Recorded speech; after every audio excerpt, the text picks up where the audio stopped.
il y a un problème d'opacité de la part des instances compétentes et cette opacité, pour moi, est signe d'une complicité dans la nomination de nos jeunes à La Réunion. Et quel est l'objectif de cela ? Je me pose des questions. Est-ce que l'objectif, c'est faire en sorte que nos jeunes démissionnent, abandonnent et n'enseignent pas véritablement à La Réunion, qu'ils ne donnent pas une éducation de qualité aux Réunionnaises et aux Réunionnais?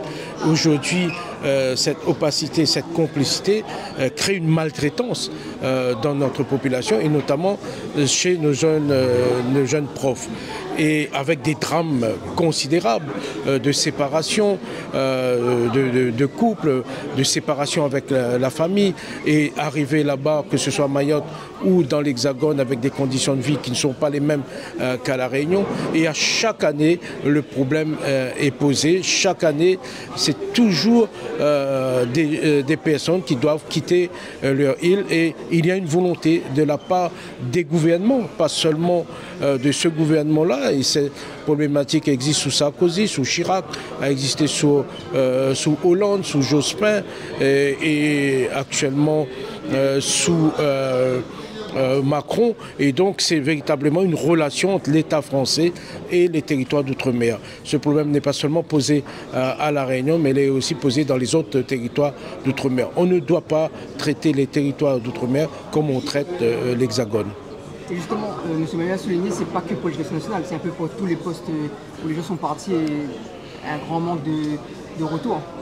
Disons que le problème, effectivement, il y a un déficit là-bas, que ce soit dans la police, que ce soit dans l'éducation nationale, il y a de moins en moins de lauréats, de postulants. Et donc on vient chercher dans les Outre-mer, comme je l'ai dit une fois à l'Assemblée nationale, on vient chercher dans les Outre-mer, chez les ultramarins, des personnes pour venir occuper ces postes. Et arriver là-bas, ils sont pour la plupart maltraités, problème de logement, problème de lien avec la famille, problème de retour, etc.